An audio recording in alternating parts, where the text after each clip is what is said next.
வணக்கம். இன்னைக்கு என்ன செய்தி பார்க்க போறோம்னு கேட்டீங்கன்னா, கடைசி நேரத்தில் ஸ்டாலின் கழுத்தை நெரித்த எடப்பாடி பழனிசாமி, இனி திமுக அழிந்தது. என்னப்பா சொல்ற நீ?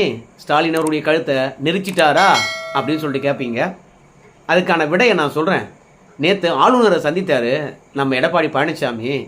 ஆளுநரை சந்திக்க வேண்டிய காரணம் என்ன? அங்கே ஊழல் புகாரை கொடுத்துருக்கிறாரு. ஊழல் புகாரை எதுக்காக கொடுக்கணும் அந்த இடத்துல போயிட்டு அப்படின்னு நிறைய பேர் கேள்வி கேட்குறாங்க. அதனால் எடப்பாடி பழனிசாமி யார் மீதெல்லாம் ஊழல் புகார் கொடுத்தாருன்றத லிஸ்ட்டு வாசித்திருக்கின்றார். அதை பார்த்துட்டு வாங்க, அதற்கு பிறகு விரிவாகவே பேசலாமே. நகராட்சி நிர்வாகம் மற்றும் குடிநீர் வழங்கல் துறையில் 64,000 கோடி, ஊரக வளர்ச்சி மற்றும் பஞ்சாயத்து ராஜ் துறையில் 60,000 கோடி, சுரங்கம் மற்றும் கனிம வளத்துறையில் 60,000 கோடி, எரிசக்தி துறையில் 55,000 கோடி, கலால் வரி டாஸ்மாக் 50,000 கோடி, பத்திரப்பதிவுத்துறை 20,000 கோடி, நெடுஞ்சாலை துறையில் 20,000 கோடி, நீர் ஆதாரத்துறையில் 17,000 கோடி, சென்னை மாநகராட்சியில் 10,000 கோடி, தொழில்துறையில் 8,000 கோடி, பள்ளி கல்வித்துறையில் 5,000 கோடி, மக்கள் நல்வாழ்வுத்துறையில் 5,000 கோடி, வேளாண்மை துறையில 5,000 கோடி, சமூக நலத்துறையில 4,000 கோடி, உயர்கல்வித்துறையில 1,500 கோடி, இந்து சமய அறத்துறையில 1,000 கோடி, ஆதி திராவிட நலத்துறையில 1,000 கோடி, சுற்றுச்சூழல் மற்றும் வனத்துறையில 750 கோடி, இளைஞர் நலன் மற்றும் விளையாட்டுத்துறையில 500 கோடி, சிறைத்துறையில 500 கோடி, சுற்றுலாத்துறையில 250 கோடி, பால்வளத்துறையில 250 கோடி. இந்த ஊழல் பட்டியலை ஆளுநர்கிட்ட கொடுத்துட்டாரு எடப்பாடி பழனிசாமி. சமூக வலைதளத்தில் போய் பார்க்கும்போது எல்லாரும் என்ன சொல்கிறான்னு கேட்டிங்கன்னா, எடப்பாடி பழனிசாமி 4.5 வருஷம் முதலமைச்சராக இருந்தார். நம்ம அதிமுகவில் நீண்ட நாளாக அமைச்சராகவும் இருக்கின்றார், சட்டமன்ற உறுப்பினராகவும் இருந்திருக்காரு, எம்பியாகவும் இருந்திருக்கிறாரு. இவ்வளோ அரசியல் அனுபவம் இருந்தாலும் ஆளுநர்கிட்ட போய் புகார் மனுவை தந்திருக்கின்றாரு. அதுவும் புத்தகத்தை தூக்கி கையில் வச்சுக்கிட்டு இதில் ஊழல் செய்ததுக்கான அத்தனை ஆதாரங்களும் இருக்குது அப்படின்னு சொல்கிறாரு. அறிவு கட்ட மனுஷன். இந்த ஆதாரத்தெல்லாம் கொண்டு போய் அப்படியே எந்தெந்த அமைச்சர்கள் எவ்வளோ ஊழல் பண்ணிக்கிறாங்களோ அந்த அமைச்சர் மீதெல்லாம் நீதிமன்றத்தில் கேஸ் போட்டு போயிருக்கலாமே.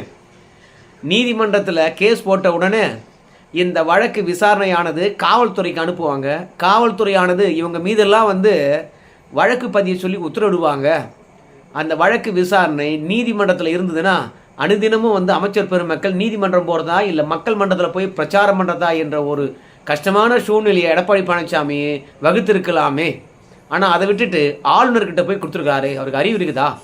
ஏற்கனவே நம்ம அண்ணாமலை அவர்களை பொறுத்த வரைக்கும் டிஎம்கே ஃபைல்ஸ் 1, டிஎம்கே ஃபைல்ஸ் 2, அதில் டிஎம்கே ஃபைல்ஸ் 2 நம்ம ஆளுநர்கிட்ட தான் கொடுத்தாரு. ஆனால் ஆளுநர்கிட்ட கொடுத்து என்ன பயன்?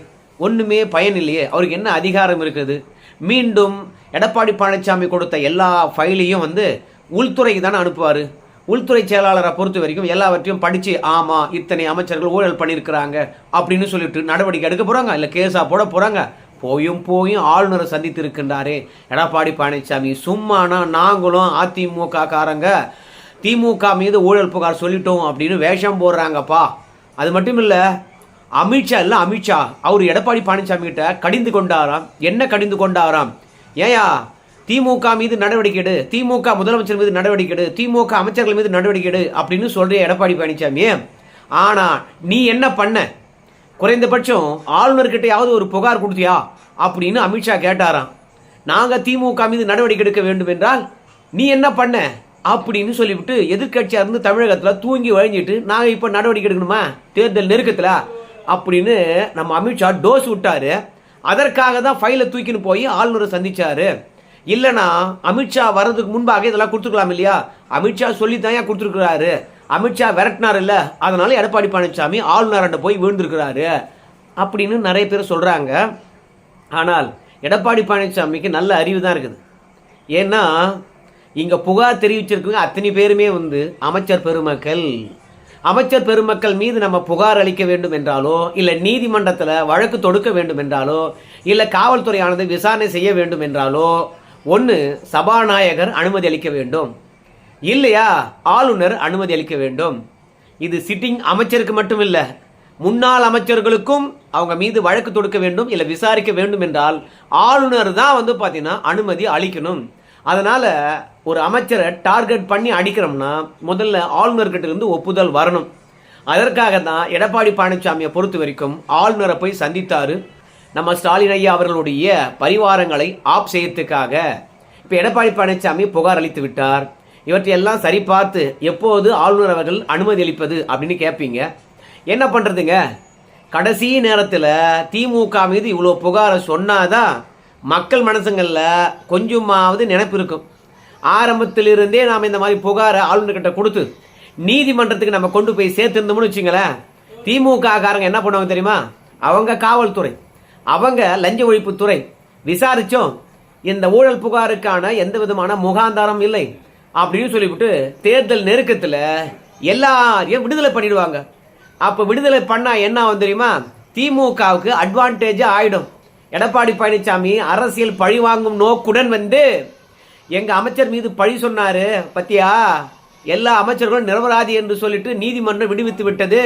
ஸோ எடப்பாடி பழனிசாமியை பொறுத்த வரைக்கும் தன்னுடைய ஊழலை மறைப்பதற்காக, தான் அடித்த கொள்ளையை மறைப்பதற்காக, தங்கள் மீது நடவடிக்கை எடுக்கக்கூடாது என்பதற்காக எங்க அமைச்சர் மீது பழி சொன்னாரு பத்தியா, நீதிமன்றங்கள் பரிபூரணமானவர்களாக அறிவித்து விட்டது பத்தியா, விடுதலை பண்ணிச்சு பத்தியா.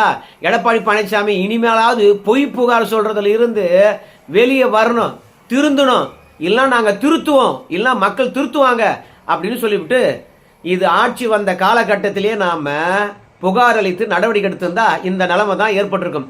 ஆனா கடைசி நேரத்தில் களம் இறங்கினா தான் ஆளுநர் 2 மாசம் கூட எடுத்துக்கிட்டோம் டைம், இல்லைன்னு சொல்ல ஜனவரி பிப்ரவரி கூட எடுத்துக்கிட்டோம். ஆனால் இத்தனை அமைச்சர்கள் மீதும் வழக்கு தொடுப்பதற்கு அனுமதி கொடுத்தாங்கன்னா நிச்சயமாக நீதிமன்றத்துக்கு போவாங்க அதிமுக காரங்க. வரிசையா அமைச்சர்கள் மீது வந்து வழக்கு பதிவு செய்யப்பட்டு விசாரணையானது தொடங்கும். அப்ப தேர்தல் நெருக்கத்துல நீதிமன்றத்தில் ஆஜராவதா இல்ல மக்களை போய் சந்திக்கிறதா என்ற பிரச்சனை நிச்சயமாக வரும். அது மட்டும் இல்ல, ஆளுநரை பொறுத்த வரைக்கும் மாசம் ஆடிட்டிங் பண்றாரு. நம்முடைய தலைமைச் செயலாளர் வந்து நம்ம தமிழகம் முழுவதும் உள்ள எல்லா துறை செயலாளர்களும் அவங்க என்னென்ன வேலை பார்த்தாங்களோ, எவ்வளோ பணம் கைமாறிச்சு, எவ்வளோ செலவு பண்ணணுன்ற எல்லா லிஸ்ட்டும் இருக்கும். அந்த எல்லா லிஸ்ட்டும் பென்டிரைவ் போட்டு தலைமைச் செயலாளருக்கு அனுப்புவாங்க. தலைமைச் செயலாளர் எல்லாவற்றையும் பார்த்துட்டு அதற்கு பிறகு நம்ம ஆடிட்டராக இருக்கக்கூடிய ஆளுநர்கிட்ட கொண்டு போய் கொடுப்பாங்க. ஆளுநர் வந்து மொத்தத்தையும் பார்ப்பார். பார்த்துட்டு எடப்பாடி பழனிசாமி சொல்றதுக்கும் இங்கே வந்திருக்கிறதுக்கும் ஏதாவது வித்தியாசம் இருந்தால் நேராக அமித்ஷாவுக்கு அனுப்புவார். அப்படி அமித்ஷாவுக்கு அனுப்புகின்ற பொழுது எப்படி இடி வந்து KN நேரு மீது வழக்கு பதிய வேண்டும் என்று கேட்டதோ அதே மாதிரி அமைச்சர்கள் மீதும் வழக்கு பதியணும் அப்படின்னு சொல்லிவிட்டு களத்தில் இறங்குவாங்க. அப்படி களத்தில் இறங்குகின்ற பொழுது கடைசி நேரத்தில் மத்திய அரசாங்கத்துடைய அழுத்தத்தினால கண்டிப்பாக காவல்துறையில் இருக்கக்கூடிய உயரதிகாரிகள் கேஸ் போட்டுத்தான் ஆகணும். அப்படி கேஸ் போடுகின்ற தருணத்தில் நீதிமன்றம் போகிறதா மக்கள் மன்றம் போகிறதா என்று தெரியாமல், இல்லை இடிக்கு ஆஜராவதான்னு தெரியாமல் திமுக அமைச்சர்களை பொறுத்த வரைக்கும் ஆப்பாவி நிற்பாங்க. ஸோ எல்லாமே பிளானடு தான். எப்போ எதை செய்யணும் என்ற விஷயமானது எடப்பாடி பழனிசாமிக்கு நல்லாவே தெரியும். ஆனால் எடப்பாடி பழனிசாமி சொன்னதில் எனக்கு ஒரு முரண்பாடு இருக்குது. என்ன முரண்பாடு அப்படின்னு சொல்லிட்டு கேட்பீங்க. ஊடகத்தை பார்த்து ஒரு கேள்வி கேட்டார் எடப்பாடி பழனிசாமி. என்ன கேட்டார்னு கேட்டிங்கன்னா, திமுக எம்எல்ஏவுடைய ஹாஸ்பிட்டலில் கிட்னி முறைகேடு நடந்திருக்குது, வறுமையை பயன்படுத்தி கிட்னியை வடுக்குன்னு பிடிக்கிருக்கிறான் அந்த ஆள். இப்படி அனாவசியமாக வறுமையை பயன்படுத்தி இத்தனை கிட்னியை பிடிங்கிருக்கிறான். இதை பற்றி ஒரு ஊடகமாவது விவாதம் நடத்திச்சா?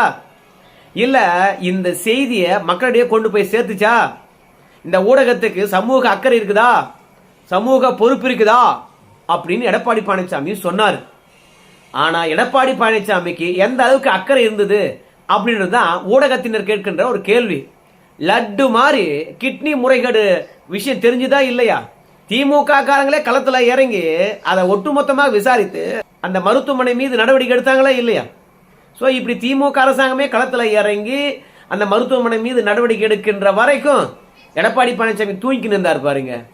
ஏயா உன் கட்சிக்காரனை நீ காப்பாத்திட்ட, விடவே மாட்டேன் அப்படின்னு சொல்லிவிட்டு எடப்பாடி பழனிசாமி கட்சிக்காரனை கட்சி விட்டு தூக்குற வரைக்கும், கட்சிக்காரனுடைய எம்எல்ஏ பதவியை பறிக்கிற வரைக்கும், இல்ல கிட்னி முறைகேடுல கிட்னியை இழந்தவங்களுக்கு இழப்பீடு கிடைக்கிற வரைக்கும், அவங்களுக்கு நியாயம் கிடைக்கிற வரைக்கும், நீதி கிடைக்கின்ற வரைக்கும் நான் ஓய மாட்டேன்.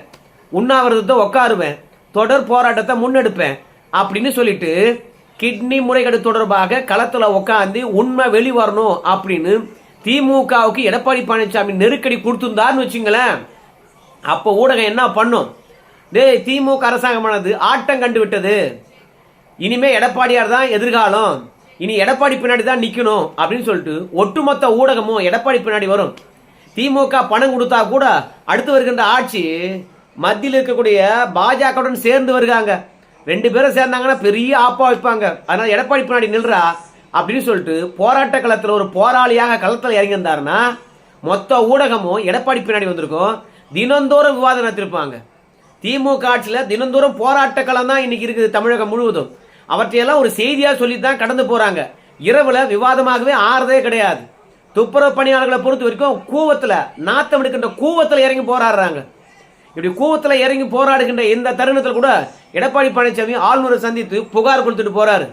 இவர் ஷோக்கான அரசியல்வாதியாக்குறாரு. அதான் நம்ம ஸ்டாலின் ஐயா சொல்லுவாரு, பாருங்க அரசியல்ல வந்து பாத்தீங்கன்னா சொகுசுக்கு இடமே கிடையாதுன்னு. அதே மாதிரி தான் எடப்பாடி பழனிசாமி சொல்றது. நான் பெரிய ஜெயலலிதா நினைச்சுக்கிட்டு இந்த மாதிரி அரசியல்லாம் பண்ணக்கூடாது, களத்துல நிக்கணும். ஆரம்பத்துல இருந்தே களத்துல நின்று இருந்தாருன்னா இன்னைக்கு களத்துல இறங்கி எவ்வளவு வேகமா செயல்படுறாரோ அதே மாதிரி வேகம் காட்டியிருந்தாருன்னா திமுக ஸ்டன் ஆகி போயிருக்கும். எத்தனை முறை நடவடிக்கை எடுப்பாங்க, எடப்பாடி எத்தனை முறை தூக்கி உள்ள வைப்பாங்க, எத்தனை முறை எடப்பாடிக்கு அனுதாபம் வந்திருக்கு தெரியுமா? மக்கள் எடப்பாடி பழனிசாமி பின்னாடி எவ்வளவு பேர் நின்று இருப்பாங்க தெரியுமா? இன்னைக்கு எடப்பாடி பழனிசாமி விரல நீட்டி துரோகின்னு சொல்ற பன்னீர்செல்வமா இருக்கலாம், மற்றவங்களா இருக்கலாம், எல்லாருமே வந்து எடப்பாடி பழனிசாமி பின்னாடி சாலிடா வந்து நின்று இருப்பாங்க. உட்கட்சி பிரச்சனையே ஊடகம் பேசியிருக்காது. இவர் போராட்ட களத்துக்கு வராம இவர் ஒதுங்கி நின்றுட்டு ஊடகம் பேசலையேன்னு சொல்லிட்டு கத்திக்கிட்டு கிடக்கிறாரு. அதுல எனக்கு ஏற்புடையது கிடையாது. ரெண்டாவது, திமுகவில் இருக்கிறவங்களும் சரி, ரெண்டாவது நம்ம செல்வ பிறந்தை அவர்களும் சரி, எடப்பாடி பழனிசாமி மீது வன்மத்தை கக்குறாங்க. என்ன வன்மத்தை கக்குறாங்கன்னு கேட்டீங்கன்னா, எடப்பாடி பழனிசாமி மீது எவ்வளவு ஊழல் புகார் இருக்கு தெரியுமா? அவர் மீதுலாம் நடவடிக்கை எடுக்காம ஸ்டாலின் ஐயா எதுக்காக வேடிக்கை பார்க்கிறாரு? இன்னைக்கு நம்ம எடப்பாடி பழனிசாமி மீது நடவடிக்கை எடுத்திருந்தாங்கன்னா இந்நேரம் எடப்பாடி பழனிசாமி ஒழுங்கா இருந்திருப்பாரு. அவர் மீது நடவடிக்கை எடுக்காத காரணத்தால தான் இன்னைக்கு திமுகவினர் மீது புகார் அளிக்கிறாரு. ஸ்டாலின் ஐயா ஏன் நடவடிக்கை எடுக்கல அப்படின்னு நம்ம செல்வ பிறந்தை அவர் வந்து கேட்கிறாரு. நான் செல்வ பிறந்தை அவர்களிடம் கேட்பதும் சரி, திமுகவினர் இடத்துல கேட்கின்றதாக இருந்தாலும் சரி, ஒன்னே ஒன்று தான் கேட்கிறேன். நாங்கெல்லாம் சுத்தமானவர்கள், நாங்கெல்லாம் பரிபூர்ணமானவர்கள். செல்வ பிறந்தை சொல்லணும், ஸ்டாலின் ஐயாவும் அவங்க அமைச்சரவையில் இருக்கிறவங்களும் எல்லாரும் சுத்தமானவர்கள்.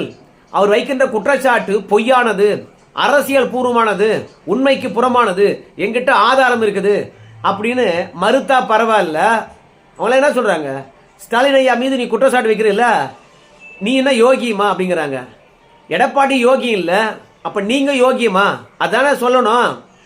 ஆனா நம்முடைய சட்டத்துறை அமைச்சராக இருந்த நம்முடைய ரகுபதி அவர்களை பொறுத்த வரைக்கும், என்னங்க எடப்பாடி பழனிசாமியை பொறுத்த வரைக்கும் ஊழல் புகார் ஆளுநர்கிட்ட கொடுத்துருக்காருங்களே அப்படின்னு சொல்லுகின்ற போது, 10 ஆண்டு காலம் தமிழகத்தை சீரழித்து விட்டார்கள். அந்த 10 ஆண்டு காலம் சீரழித்து கொள்ளடித்த விஷயத்தை தான் நாங்க இன்னைக்கு சீர்தூக்கி தமிழ்நாட்டை முன்னுக்கு கொண்டு வந்திருக்கிறோம். ஆனா எங்க மீதே புகாரா? நாங்க அத்தனை பேரும் சுத்தமானவர்கள், அவர் என்ன கேஸ் சொன்னாலும் போட்டுங்க, நாங்க சட்டப்படி அதை எதிர்கொள்வோங்க, எங்கெல்லாம் ஒன்றும் பண்ண முடியாதுங்க அப்படிங்கிறார். ஏன்னா பல வழக்கில் ஆஜரானவர் நம்ம ரகுபதி சட்டத்துறை அமைச்சராக இருந்தார். அவருக்கு லாலாம் தெரியும், எப்படி பேசணும்னு தெரியும். அதனால தான் நாங்க சுத்தமானவர்கள்.